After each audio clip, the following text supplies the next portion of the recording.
Olá, pessoal. Acusando aqui o recebimento desse maravilhoso Linguagem Viva, que é esse jornal publicado pela Rosane Abou-Adal, escritora, jornalista, membro aqui da nossa Academia de Letras de Campos do Jordão.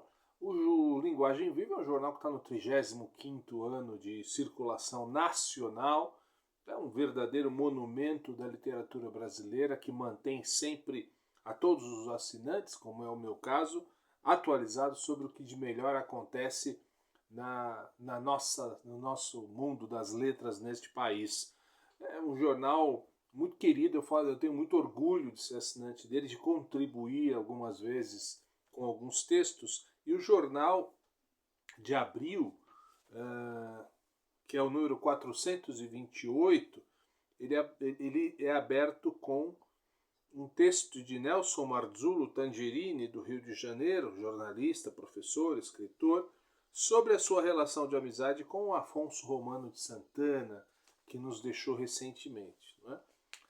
E na página 3, um autor brasileiro residente em Portugal, que é um escritor de texto impecável, de um estilo reconhecidíssimo, um homem que se dedica ao estudo das letras lusófonas e que traz uma referência a uma poeta cujo centenário se celebra agora em 2025, que é a portuguesa Glória de Santana. Eu particularmente não tinha conhecimento da obra dela, ainda não tenho, preciso me aprofundar, mas o Ronaldo Cagiano destaca no seu texto denominado Uma Poeta Incontornável, um texto belíssimo da Glória, que eu vou compartilhar com vocês, que é assim: eu canto as gentes vivas e as ausentes, as coisas por fazer ou já desfeitas, as empenas das casas levantadas, as empenas das casas esqueléticas, o vento, a flor, a pedra, a dor, a chuva, o perfil, a palavra, a mão, a fome, o verme, o pássaro, o inseto, a nuvem, e o mar, e o grito, e o pão que o tempo absorve. Mas sobretudo eu canto, ai, sobre todo este morrer de amar cada segundo, horizontes por que me desfiguro a mortal palidez de um céu inútil. Olha que imagens utilizadas pela Glória no seu poema. E no final, né, eu canto este morrer de amar cada segundo, horizontes por que me desfiguro a mortal palidez de um céu inútil. César Augusto de Carvalho faz uma denúncia aqui muito legítima sobre o que ele chama de desmonte cultural da Casa das Rosas, com a palavra o governo do Estado de São Paulo, na sua Secretaria de Estado da Cultura e Economia Criativa, e aí chegamos a um grande momento do Linguagem Viva de Abril, que é a parte da poesia. Né? E aí ele vem com três poemas que eu destaco. Primeiro, de Belo Horizonte, Evaldo Balbino, poema Arrimo. Enquanto a chuva tombava, nenhum som outro se ouvia, senão o grito da água ferindo a vida tão fria. No teto frágil da casa, o choro austero caía e transformava em nada o canto alegre do dia. A Deus por tudo clamava a minha voz afonia, diante da ira da frágua que queima e não alumia.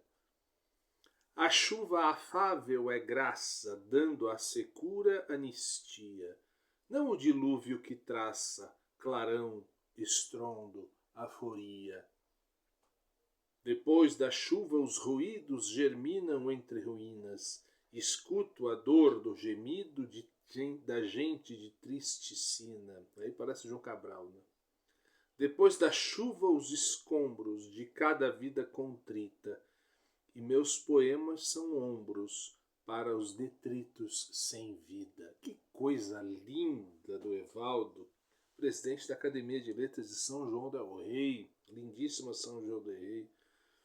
O livro de onde se extrai esse poema, o poema chama Arrimo, o livro se chama Poemas de Depois da chuva. Um poeta a se observar e a se acompanhar, Evaldo Balbino. Bom, aqui eu falei que eram 3, mas são 4, porque tem o Akira Yamazaki também, escritor, poeta, agitador cultural, um cara também sempre presente na poesia brasileira, autor do livro de poemas Quiabo. Ele traz um poema chamado Rosas. Alguns dias atrás, a roseira estava morta, e rosas inesperadas não nasceriam jamais.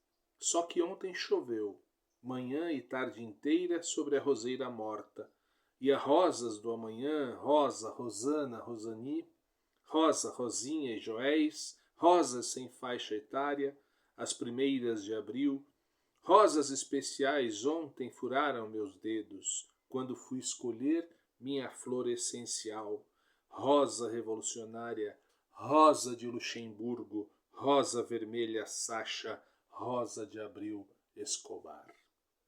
Carlos Pessoa Rosa, também de Atibaia, poema Metalinguagem, olha que bacana.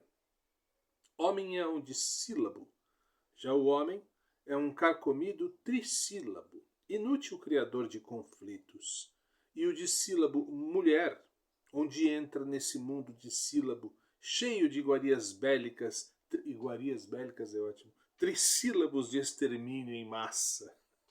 Mulher é um dissílabo que apenas na aparência não guerreia, pois a mulher, enquanto guerreira, é trissílaba, no aguardo da dor, monossílaba a palavra que reverbera, pelo luto não enquanto dissílabo, mas de um luto calado, trissílabo, em dor polissílaba.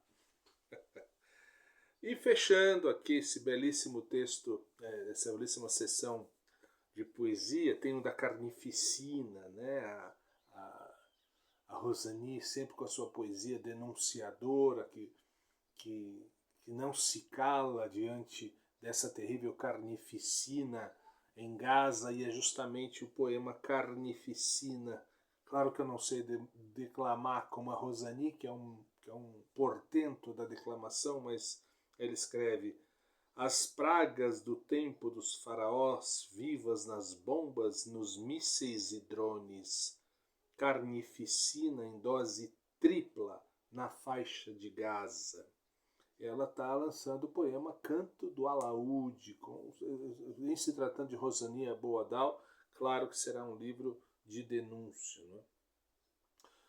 E para fechar, Dois Córregos, de Elsner Grael Tablas, outro autor que eu não conheço, eu preciso me aprofundar na poesia dele. Ele é escritor lá de Dois Córregos, que se não me engano é a terra de José Carlos Mendes Brandão. Olha que bonito esse poema do Elsner. Quando menino, meu corpo era tão estreito como o córrego fundo que me vestia com suas águas magras. Quando eu era menino, esse córrego seria o limite da cidade, mas meninos sempre tiveram problemas com limites. E minha memória também vê dois córregos em outros córregos tão ocultos que mal se sabem. Vejo dois córregos nos lambaris que eu nunca consegui pescar com as mãos em concha. Vejo dois córregos nos barzinhos e no bilhar da madrugada, nos pés de gabiroba que se esconderam no tempo, nos bêbados sem chão e sem horário, na voz contida dos aposentados na praça, nas benzedeiras curando bucho virado, mal olhado, espinhela caída. No Coati, que embora noturno avança seu apetite na manhã ensolarada. Vejo dois córregos nos saltos do Tizil e no amarelo mágico dos canários. No frágil broto de grama que arrebenta o concreto para justificar o sol, sinto-me na permanência de dois córregos ao conversar com um túmulo, pois vejo dois córregos também no cemitério, onde a vida é melhor definida. Lindo, não é? Na sessão notícias, finalizando aqui o Linguagem Viva de abril, claro, sessão notícias traz aqui notícias sobre os falecimentos de Enésio Atanásio, do próprio Afonso Romano de Santana, de Heloísa Teixeira, ex-Heloísa Buarque de Holanda, e também do nosso Reinaldo Calles, que nos deixou aqui em março deste ano aqui em Campos do Jordão. Se você não conhece ainda, leia, assine, compartilhe, prestigie, tenha na sua casa, no seu escritório, essa leitura mensal. Linguagem viva, um verdadeiro veículo gladiador em prol das letras e da literatura brasileira. Um grande abraço a todos e